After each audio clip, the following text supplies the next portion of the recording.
dalam agak lama karena ada insiden tadi ya, semacam insiden saudara Ahmad Dhani, sahabat kami yang kebetulan sudah ditahan di sini akan semacam dieksekusi kembali ya, ke penjara atau rutan Madaeng di Jawa Timur ya. Dan karena kita pas sedang ada di sana ya, kita hanya sebagai sahabat tentu memberikan saran ya, karena perlu teman-teman ketahui bahwa kami ini selain sahabat juga tentu adalah pejabat pengawas negara ya, pengawas tertinggi di negara kita ini yang tidak boleh buta terhadap apa yang kita lihat dan kita saksikan dalam penyelenggaraan negara, tentunya demikian. Nah, karena kita agak kaget dengan upaya itu, lalu kita mengajukan pertanyaan-pertanyaan dasar, apakah jaksa punya hak eksekusi kembali, ya, jaksa di Jawa Timur, atau hanya hak minjam, karena mau disidang di dalam kasus kata idiot itu di PN Surabaya. Nah, ternyata ya jaksa tidak punya hak eksekusi kembali, cuman jaksa pernah meminta kepada PT yaitu semacam penetapan kembali bahwa Ahmad Dhani akan ditahan di Surabaya. Ya. Nah, di sini muncul masalah ya. Seharusnya jaksa itu cuma minjem, tapi di sini jaksa malah minta penetapan kembali. Nah, seharusnya juga PT hanya memberikan pinjaman. Kenapa PT yang memberikan pinjaman? Karena saudara Ahmad Dhani lagi banding. Ya, kalau kemarin saudara Ahmad Dhani tidak banding, maka peminjamannya dilakukan kepada Lapas Sekyu Dirjen Pas, Dirjen Pemasyarakatan. Tapi karena saudara Ahmad Dhani banding, maka meminjamnya itu kepada PT yang masih ada urusan dengan perkara saudara Ahmad Dhani ini gitu. Nah, sayangnya memang ada semacam penetapan ganda yang membuat terjadinya ketidakpastian hukum. Inilah tadi yang diperdebatkan panjang ya, sehingga mencapai kesepakatan bahwa Ahmad Dhani besok hanya datang ke Surabaya karena ada persidangan. Setelah sidang, ya, majelis memutuskan jadwal sidang berikutnya nanti saudara Ahmad Dhani datang kembali. Ya, artinya setelah sidang beliau kembali ke Jakarta. Memang segitulah normalnya karena ini hanya dipinjam untuk sebuah persidangan baru, bukan ditahan kembali di tempat yang baru karena penetapan pengadilannya sudah menegaskan bahwa saudara Ahmad Dhani ditahan di di rutan Cipinang ini gitu. Nah, teman-teman, inilah tadi yang kemudian muncul semacam pertengkaran kecil lah ya, karena penegak hukum datang dengan mandat dan kejelasan yang kurang ya. Saya sering mengulang-ulang ini dulu waktu saya pimpinan Komisi 3. Negara itu, hukum itu menganut konsep lex serta, lex scripta, lex stricta, ya kan? Hukum itu harus jelas, harus dalam dokumen, harus tertulis, ya. Negara ketika menyentuh warga negara itu harus jelas. Apa nih putusannya gitu. Jangan ini kayak ada mau Ahmad Dhani macam diangkut aja dibawa ke Jawa Timur. Padahal nggak ada kejelasan ini tentang apa. Lawyernya nggak dikasih tahu, Ahmad Dhaninya nggak tahu, keluarganya nggak tahu. Kan berbahaya seperti ini. Padahal harusnya kalau jaksa ini tenang saja, bikin surat yang baik, nego dan komunikasi dengan lawyer, karena kita harus menghormati lawyer. Mereka punya undang-undang advokat, mereka nggak boleh dilompati begitu saja. Harus ada understanding hukum, di mana warga negara itu mengkuasakan hukumnya kepada lawyer, negara mengkuasakan kepada jaksa, yang dalam hal ini bukan jaksa penahan, tapi jaksa minjem istilahnya itu. Harusnya ngomong, disepakati bareng-bareng, baru ini bisa jalan bareng-bareng gitu loh. Jadi inilah yang terjadi tadi. Kami terus terang nih memohon kepada pemerintah, tolonglah bau hukum, bau politik dalam hukum kita ini jangan kental, karena ini menjelang pencoblosan ya, hari-hari menjelang pemilu kita. Kalau ada apa-apa dengan orang seperti Ahmad Dhani, di mana diambil begitu saja tanpa pengetahuan dan kesepahaman dari yang bersangkutan dan lawyernya, bagaimana kalau ada apa-apa? Padahal Kalapas di sini bertanggung jawab, atau Karutan di sini bertanggung jawab atas keselamatan dia, karena dia masih melalui proses peradilan yang belum inkrah. Harusnya saudara Ahmad Dhani itu juga nggak perlu ditahan. Ahok kan juga nggak ditahan, ya kan?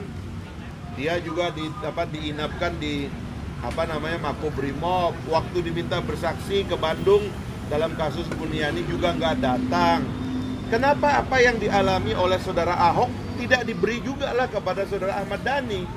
Kan sama-sama nama besar, sama-sama orang yang dikenal, orangnya juga nggak mungkin lari, nggak akan berbuat jahat. Ini kan bukan perampok, bukan teroris gitu ya.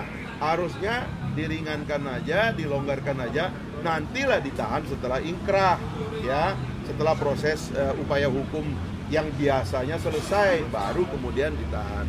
Tapi karena dipaksa ditahan, bahkan sebelum penetapan, langsung sepertinya dieksekusi pada hari sidang selesai juga, akhirnya ini jadi kacau, jadi politik. Ini yang saya bilang ini, ya kan, Pak Jokowi mungkin nggak sadar, ini dia rugi nih, membiarkan proses seperti ini terus mengaduk-aduk proses politik kita yang menuju titik akhir ini pada tanggal pencoblosan nanti gitu. Saya kira itu yang saya ingin sampaikan ke teman-teman. Saya tanya dia, Anda ini mau minjem atau mau mau mengeksekusi, mau nahan? Oh, bahkan saya keras, kami melaksanakan keputusan Pak. Keputusan PT, Pak. Keputusan PT itu cuma satu, nggak boleh dua. Ya kan? Anda ini datang mau nahan atau mau minjem? Dia bilang mau minjem, Pak, karena perintah pengadilan Jakarta Timur di Surabaya minta kami menghadirkan. Ya, Anda datang minjem. Kalau orang minjem itu statusnya tetap minjem, ya kan? Dan karena itu harus jelas. Anda pinjem berapa lama, tanggal berapa, jam berapa sampai jam berapa, habis itu Anda balikin dong. Bukan kemudian mau mengeksekusi kembali, kan itu jadi jelek dong. Orang sudah di sini mau dibawa ke rutan di sana Madaeng nih, yang saya dengar saudara Ahmad Dhani menolak untuk ditahan di Madaeng itu. Dia curiga dengan keselamatannya, dia curiga dengan dirinya gitu. Dan dia sudah di sini. Ahok kan enak, dia nggak ke sini, malah dia di Makobrimob. Nah ini dong adil dong ya. Jadi penegak hukum itu tidak saja harus adil, tapi nampak adil, biar negara hukum kita ini tegak gitu loh. Itulah kira-kira. Pak Fahri tadi sudah sangat jelas sekali. Saudara Ahmad Dhani saya kira sudah jelas ada penetapan hakim ditahan di sini. Tidak bisa ada penetapan 2 kali dan tidak bisa ada penahanan 2 kali. Dan yang bersangkutan juga menolak untuk di sana karena merasa keselamatannya bisa terganggu. Dan juga tentu saya atas nama partai juga mengatakan lebih baik di sini karena saudara Ahmad Dhani adalah juga kader dan politisi dari Gerindra ya. Kita dalam tahun-tahun politik ini tentu sangat mengkhawatirkan keselamatan dirinya karena tidak jelas nih maksudnya itu aneh ya. Dalam kasus bukan masuk materi perkara tapi persoalan prosedur ini juga sangat aneh ya, terasa sekali ada intervensi politik bukan dalam rangka untuk menegakkan hukum, apalagi kalau kita masuk substansi hukumnya. Tapi di dalam kasus seperti yang kemarin dikatakan misalnya tidak ada penetapan, tapi kemudian ada juga penetapan ini juga mengoreksi penetapan sebelumnya, memberikan izin, dan ada kecenderungan tadi seperti jaksa itu memang mau mengambil untuk memindahkan. Jadi saya kira ini bisa berpotensi abuse of power ya, dari pihak kejaksaan. Saya tidak tahu atasannya siapa yang melakukan hal ini, tapi bisa berpotensi untuk melakukan abuse of power, dan saya kira terdakwa juga seharusnya juga bisa mengambil sikap. Tadi saudara Ahmad Dhani mengambil sikap untuk menolak untuk dipindahkan ke sana, tapi akan mengikuti semua prosedur hukum. Dan selama ini saudara Ahmad Dhani juga track recordnya selalu hadir dan mengikuti obey ya terhadap proses hukum sampai selesai sampai saat ini, dan ditahan di sini pun saya kira juga tertib dan sebagainya. Jadi kalau ini mau dipindahkan, saya kira ini ada maksud-maksud lain. Jangan sampai mau ada tindak kekerasan kepada saudara Ahmad Dhani dan lain-lain. Jadi kita patut curiga dan kita menolak ya, kita menolak, keluarganya menolak, saudara Ahmad Dhani juga menolak. Jadi sebaiknya jangan diskriminasi lah. Ahok saja waktu itu ditempatkan di Brimob alasan keselamatan. Ya, sekarang kita atas nama partai juga merasa ada masalah keselamatan kalau yang bersangkutan ditempatkan di sana, kita tidak bisa mengawasi juga. Bang Fadli, kalau nanti misalkan jadi dipinjam dan tidak dikembalikan ke tempat Jakarta lagi, bagaimana Bang? Ya harus kita ramein lah, ya bisa segala macam bisa kita lakukan. Ya tentu sesuai dengan prosedur hukum yang ada. Jadi kalau saya tambah gini, saya berharap ya nuansa politiknya tolong dikurangi. Jaksa nggak perlu. Tadi saya lihat jaksa itu kosong mukanya ya, kosong matanya. Dia kayak diperintah begitu dari satu tempat supaya mengeksekusi Ahmad Dhani ke Surabaya. Tolonglah ya. Udahlah, jadi jaksa itu pengendali perkara, dominus litis. Tegaklah akal sehatnya, akal hukumnya. Jangan dia seperti ditekan dari mana-mana. Tolonglah ya.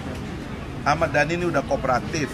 Dia udah menjalankan semua yang diminta oleh pengadilan. Dia itu nggak harus ditahan harusnya. Harusnya nunggu ingkrah aja. Karena ini kan perkara yang sebenarnya perkara administratif, kata Profesor Andi Hamzah itu. Ini perkara yang orang tuh nggak perlu ditahan. Ya. Tetapi oke lah, dia datang ditahan dan sudah diterima. Tapi jangan dimain-mainin lagi lah, nanti jadi kacau gitu loh. Udahlah ya, jaksa ini tolonglah ya, jangan berpolitik lah. Repot kita nanti kalau dalam musim kayak begini berpolitik, tolonglah. Ya. Bang, kekhawatiran Ahmad Dhani tadi untuk ditaruh di Madang, kenapa Bang? Ya pokoknya gini, itu tempat baru yang dia sendiri tidak mengerti ya, dan dia mendengar katanya dari keluarganya, dari teman-temannya, dia mendengar ada sesuatu yang membuat dia merasa takut, dan bukan takut dalam pengertian tidak punya nyali. Ahmad Dhani itu sangat punya nyali. Tapi kalau ada apa-apa dengan dia kan negara juga kacau kalau dalam situasi kayak begini terjadi yang kita tidak kehendaki gitu loh. Jadi itu udahlah, cukup di sini aja, pinjem, kapan sidang mereka komit, lawyernya udah komit, datang pasti ada di ruang sidang. Jangan dibikin aturan-aturan baru yang membuat hukum kita jadi nggak pasti dan nampak dimain-mainin sama politisi, kan itu jelek itu. Saya kira itu ya.